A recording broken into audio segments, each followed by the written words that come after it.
अस्सलाम वालेकुम रहमतुल्लाहि व बरकातहू। खाकर आप देख रहे हैं मेरा यूट्यूब चैनल। डेली मैं बात करूँगा महंगाई के हवाले से। आजकल महंगाई जो है आम हो चुकी है। उसका बेहतरीन हल ये है कि हम लोग जो है सब्र करें, सब्र और तहम्मुल के साथ जो है पेश आएँ। अपने घर के जो अखराजात हैं उनको थोड़ा सा जो है मैनेज करें। पहले जिस तरह घर के अंदर जो है इजाफी अखराजात होते थे, अब जो है ज़रा एहतियात के साथ जो है इजाफी जो अखराजात हैं उनको कम कर दें। और जो थोड़ा बहुत सफ़र है, किलोमीटर आधा किलोमीटर का जो सफ़र है, 500 मीटर का सफ़र है, उसके ऊपर जो है मोटरसाइकिल का इस्तेमाल न करें। 2 किलोमीटर के लिए भी अगर बंदा सेहत के लिए चले तो कोई मुश्किल नहीं है।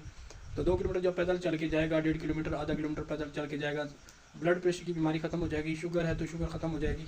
इस तरह कोई अगर मस्जिद जाता है बाइक पर, वो मस्जिद जो है बाइक पर जाना छोड़ दे तो रोज़ाना जो है 5 नमाज़ें जो है वो पैदल चल कर जो है वो जो है नमाज़ पढ़ने के लिए जाए। इस तरह अगर कोई बाज़ार जाता है तो किलोमीटर आधा किलोमीटर या 1.5 किलोमीटर के फासले पर कोई बाज़ार है तो वो जो है बाज़ार पैदल जाए, या कोई साइकिल का इस्तेमाल कर ले। साइकिल का वो मोटरसाइकिल का इस्तेमाल न करे। इस तरह जो गाड़ी का इस्तेमाल करते हैं उनको चाहिए कि वो मोटरसाइकिल इस्तेमाल करें, और इस तरह जो मोटरसाइकिल इस्तेमाल करते हैं उनको चाहिए कि वो पैदल की रूटीन बनाएं। तो थोड़ा बहुत सफ़र के लिए जो है मोटरसाइकिल का इस्तेमाल भी ना करें, बल्कि पैदल चलें। अगर पैदल नहीं चल सकते तो फिर बाईसाइकिल का इस्तेमाल करें।